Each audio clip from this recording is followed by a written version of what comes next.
Who's most likely matulog ng maaga? Matulog? Oo, matulog ng maaga. Kayla, ano ka ba? Aga mo kaya natutulog. Talaga ba? Hindi hindi. Di ba, Gemma? Roommate mo si Ate Pao eh.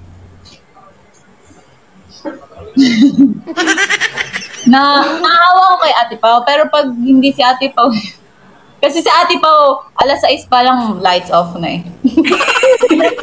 Lola. Baka Buti nakakatulog ka kay Ate Pao. 6:00 pa lang kasi nag-lights off na yun eh. Nag-skincare na yun.